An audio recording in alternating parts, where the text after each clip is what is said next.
Здравствуйте! Тема сегодняшнего занятия у нас с вами – это храп. Дело в том, что отдельного диагноза в официальной медицине у нас не существует, никто его не ставит, такой диагноз. А к нам в центр оздоровительный очень часто приходят пациенты, у которых одна из основных жалоб – это храп. То есть существуют моменты в личной жизни, когда дело доходит даже в принципе и до развода. Такие ситуации нам встречались, когда люди просто не могут спать спокойно, такой храп, что стены трясутся и, естественно, нарушается функция сна.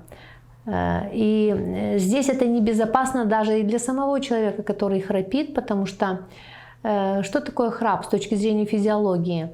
У нас с вами есть голосовые связочки в области гортани, там, да, которые в норме, они расслабленные. И вот это голосовые связочки, представьте, да, они свободненькие, вот они расслабленные. И когда мы дышим, говорим, воздух спокойно проходит через эту щель голосовых связок, и мы не слышим никаких звуков, да.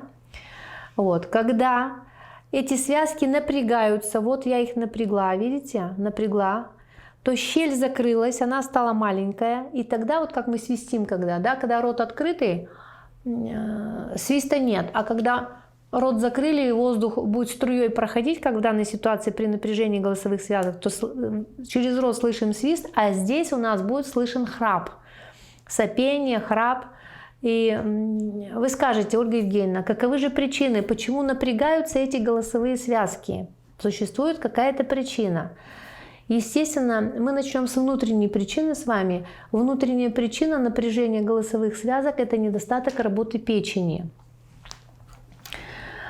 Очень часто многие так и отмечают, женщины особенно, да, которые не спят ночами. Говорят: вы знаете, вот как только выпьет алкоголь, я всю ночь не сплю, он всю ночь храпит. А что такое алкоголь?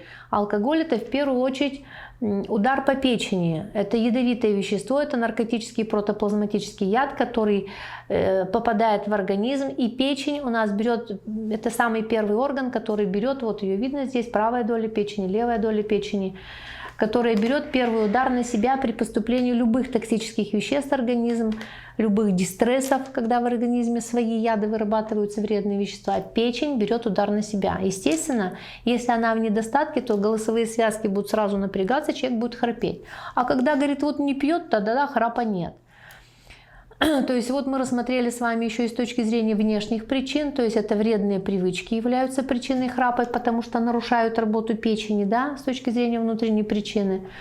Ну и, конечно же, бывают храпят дети, которые не пьют алкоголь, но у которых печень уже в недостатке изначально с рождения. Передалось это по наследству от родителей, от мамы с папой. Вот. И в принципе, это небезопасно в каком плане? Дело в том, что при храпе человек может задохнуться, и язык может запасть в ротовую полость туда дальше. Это небезопасно.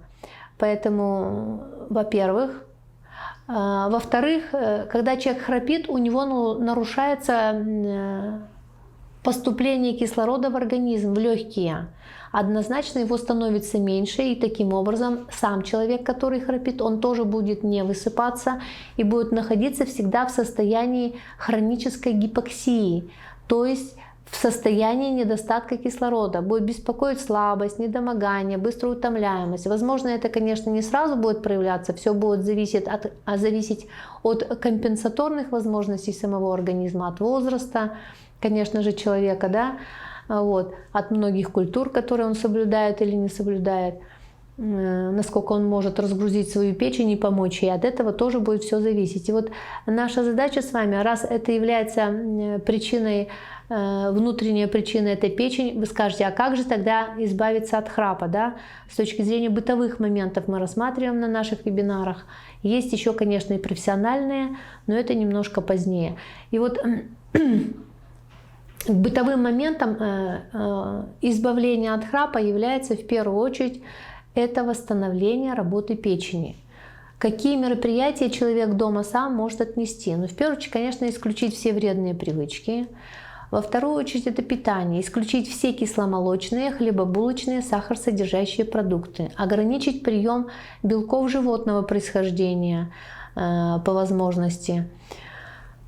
Если человек веган, и такие тоже храпят, или сыроед, это не основная причина, значит, отсутствие белковой пищи животного происхождения в данной ситуации при храпе, и они тоже храпят, то тогда в этих случаях нужно коррегировать дефицит белка. Очень важно использовать белки растительного происхождения. Это можно в обоих случаях, и сыроедам, и кто мясо ест, и веганам. Это перга или пыльца. Она содержит все микроэлементы. Во-первых, вся система Менделеева, в том числе и медь, которая необходима для восстановления печени нашей с вами. Очень важный микроэлемент для нее. Во-вторых, там содержатся все белки, в том числе незаменимые аминокислоты для восстановления самой работы печени. Ведь у нас с вами печень, она выполняет функцию еще наотропа, белка. То есть в печени вырабатываются все аминокислоты, кроме 8 незаменимых, которые мы получаем с пищей. И поэтому, если у человека функция печени снижена, то есть всегда нарушен белковый баланс. Вот. И следующий момент, значит, в перге, в пыльце еще есть вещества, которые разжижают кровь. Это очень важный фактор для восстановления нашей печени и решения храпа в том числе. Почему? Потому что если функция печени в недостатке, естественно, от нее зависит вязкость крови. Эритроциты начинают склеиваться и нарушается кровообращение вообще во всем организме. Идет сгущение крови, образование микротромбов. Варикоз, геморрой – это все как следствие недостатка работы печени, не только храп у людей. И вот в данном случае, конечно, в официальной медицине назначают что? Препараты, которые разжижают кровь химически, это аспирин, курантил, тромбаз, тринтал. Сейчас много всяких разных препаратов, конечно же. Вот. Но они все опять сами по себе что? Должны вывести печенкой, и нагрузка опять на печень растет. То есть они одно лечат, другое калечат. А вот пыльца перга, она и является кроворазжижающим средством одновременно, и одновременно восстанавливает работу печени.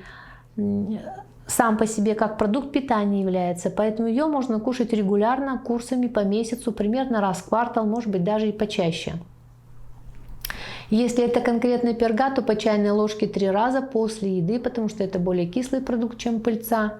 Если пыльца, то у нас она в таблетированной форме идет, пыльца с расторопшей особенно хорошо, по одной таблеточке 3 раза в день перед едой, тоже курс 1 месяц. Можно через месяц повторить, минимум через раз в квартал повторять, раз в квартал, месячный курс повторять можно и без храпа, кстати, просто для профилактики. Ну и, конечно же, вот еще для восстановления печени, кроме перги и пыльцы, у нас есть масла. Масла печень очень любит, потому что в печени вырабатывается желчь наша с вами. Если она застаивается, человеку становится плохо. Он не только храпит, у него начинает болеть правое плечо. Это вот проекционные зоны печени, у нас их очень много. Это начинает болеть наша с вами, если это желчный пузырь уже задействован, область висков, головная боль может быть. Это может тяжесть в подреберье вправо, это могут быть такие симптомы, как сальность и пористость кожи повышенная, это все недостаток печени. Это варикоз, геморрой, как я уже говорила, это снижение иммунитета. Вообще с печенью у нас связано все, тут перечислять времени просто не хватит у нас с вами. Печень, она связана с каждой клеточкой нашего с вами тела, и поэтому к ней надо очень бережно относиться и периодически с ней заниматься. Так вот, в данном случае второй момент уже у нас идет по оздоровлению храпа через печень, это масла. Особенно печень любит тыквенное масло, масло расторопшее. Их можно просто добавлять в еду. И как лечебный вариант вы можете пропить курс масла черного тмина. Оно пьется по чайной ложечке перед едой сразу 2 раза в день, утром и вечером. И на первых порах, у кого печень застойная и человек сильно храпит, может даже тошнить, мутить, дискомфорт быть, но надо продолжать дальше пить, ну или снизить дозу до пол чайной ложечки, можно даже раз в день для начала, а потом постепенно уже увеличить. Очень хорошо, конечно же, для печени нашей с вами лецитин. Это белок растительного происхождения, как горох, как бобы. Он является гепатопротектором. Его просто в еду включаете по чайной ложке детям, взрослым по десертной ложке 2 раза в день. утром и вечером с едой. Если разгрузочные дни, можно просто с водой пить. Даже при голодании это полезно. Ну, на фоне сырого голодания, например, это тоже можно использовать. Вот. Ну и печень с точки зрения психологического аспекта, это, конечно же, гнев. При ее недостатке печень проявляется раздражительностью, гневливостью. Человек такой неспокойный, он очень негативный, ему все не ладится, ему все не нравится таким людям. И в данной ситуации лекарство, конечно же, для печени является это состояние радости. То есть ваша задача больше петь, хотя бы одну песню в день, танцевать хотя бы один танец в день и просто делать больше добрых дел. Вот. Это все бытовые варианты. С точки зрения профессиональных моментов, конечно, у нас есть техники, которые называются мануальная терапия языка. Это мы рассматриваем на 3-й ступени вятских практик оздоровления. Кстати, у нас вот скоро будет в Москве 2-я, 3-я ступень. У кого есть желание, я думаю, что можете присоединиться. Вот. И в конце ноября это будет. И, конечно же, здесь еще, знаете, какой момент профессиональный? Это, конечно же, вятский массаж живота и пиявочки. Пиявочки не очень хорошо. Непосредственно мы ставим на язык при храпе, непосредственно мы ставим в область печени, в область пупка, где максимальная доставка герудина и всех веществ лекарственных пиявочных идет в печень. Вот примерно такой, конечно, не полный список, но, по крайней мере, чтобы уже начать что-то делать, и самое главное, понимать процесс. Ведь при храпе, знаете, к нам как только не приходят, люди операцию делают, вставляют специальную трубочку, чтобы не храпеть, но потом это спать невозможно, конечно же, все это бросают, и операция тоже не помогает. Люди говорят, ну, все равно храпеть начал, поэтому... А когда ты знаешь внутренние причины, это решается все легко и просто. И вот мы с удовольствием поделились бытовыми моментами оздоровления. Ну и, конечно же, кто хочет глубже, с удовольствием будем с вами встречаться при вашем желании и продолжать дальнейшее оздоровление уже очно. Всего доброго, до свидания, до следующих встреч.